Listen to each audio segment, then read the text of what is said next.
What's up guys? Ngayon maglalagay tayo ng tempered glass dito sa Mi 10 Lite 5G. Although may screen protector na siya build kasali yung pagdating talaga ng box. Pag-unboxing talaga may pre-installed screen protector na siya, pero as you can see may gas na. So kailangan palitan. So ito yun, nabili ko sa Lazada. Lalagay ko lang sa description yung link at saka yung price nito kung ang match ko siya nakuha. So ito is for Mi 10 5G, 10X 5G, 10X Pro 5G. So for Mi 10 to lahat siguro. So ito sa akin ngayon is for Mi 10 Lite. So unbox na natin sa loob. So sa likod pala nandito yung guide instruction niya kung paano maglagay. So yan yung, kung hindi nyo pa alam paano maglagay ng tempered glass, ito lang yung guide niya. Tapos ito yung package list. So unbox natin.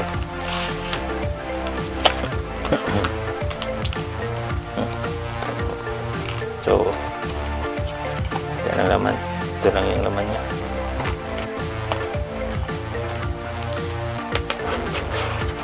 So buksan natin. One eternity later. Okay. So ito yung laman niya sa loob.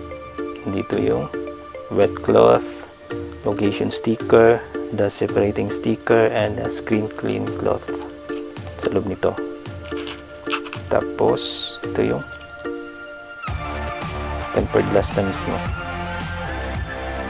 Dito yung tempered glass. Tapos ito. So may dalawang camera, screen protector sa camera. Dalawa siya. Yung isa may butas dyan para sa naman butas to. Baka sa Mi 10 meron pala para sa flash. Ang isa walang butas. So ito yung sa likod. So tabi lang ito. So ilagay na natin guys.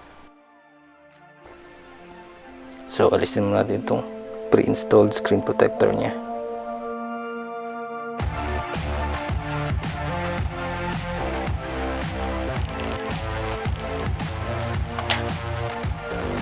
So tabi natin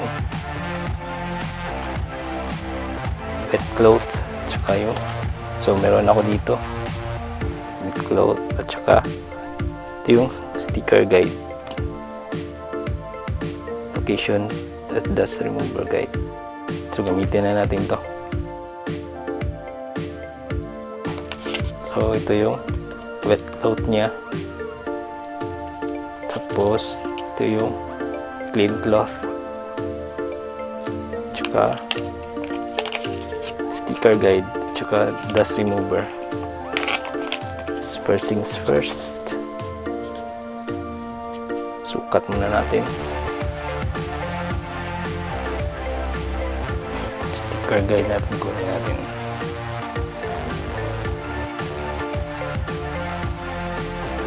Hindi din siya ano yan guys, hindi din siya corner to corner, may gap din siya, may parang kulang na short. Dapat ganyan yung corner dito, abot siguro dito sa corner din, kaso hindi siya eh. So parang hindi ko ito masuggest na ito yung bilhin nyo, kasi kulang siya dito sa baba tsaka sa taas. Dapat pantay mo na lang, dapat symmetrical na lang sila.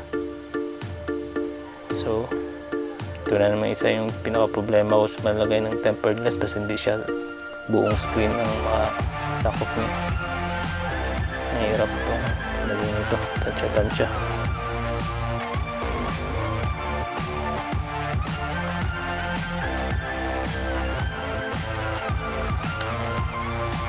So this time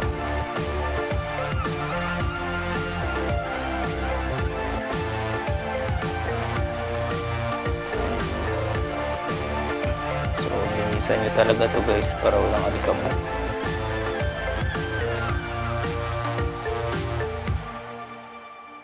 Wait lang. Sukat natin ulit kung tama ba.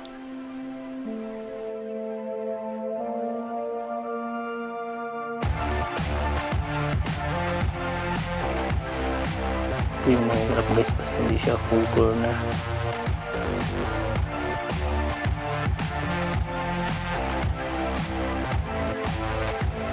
So ayan guys, tama na yan. So linisan natin ulit. Kasing sukat na talaga siya na ito, yung screen talaga yung Lite, yung bezels niya hindi nakasali talaga. Yun na yung sukat ng screen protector. Eliminate the bezels, tapos yung screen lang mismo, yun yung sukat ng screen protector.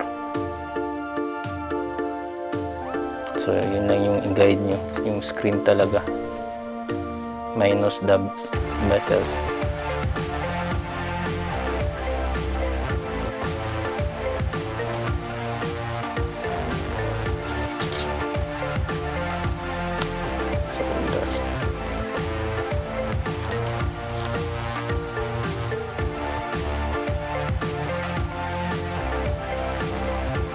Tapos kung maglagay kayo ng temper, dapat maliwanag para mag-reflect yung mga dust particles. Nakita nyo kung may dust pa ba o wala.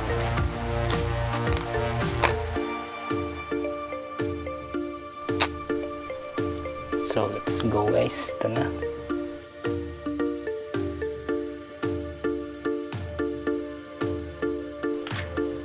This is a guide.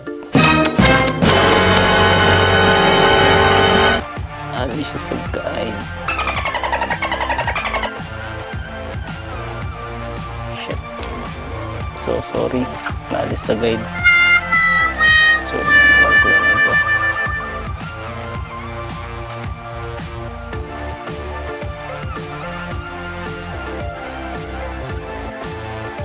Parang may bubble siya sa loob na nag-liit.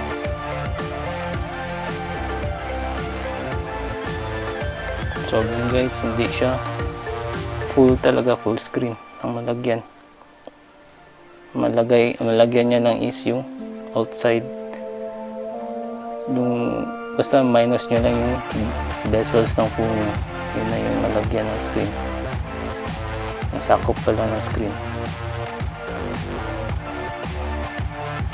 So medyo tabingi siya pero okay na yun. Some protection. So ano yan guys, medyo hindi straight ang pagkalagay ko, as you can see, pero okay na yan. Protection naman ang importante dyan. Tsaka wala siyang bubbles, hindi siya naga-bubbles. So again guys, hindi siya whole screen yung malagyan. Tingnan nyo dito, as you can see, hindi siya corner to corner, edge to edge. Yan lang yung sakop niya sa taas. Hindi straight yung pagka ano yan, palagay ko dito sa taas.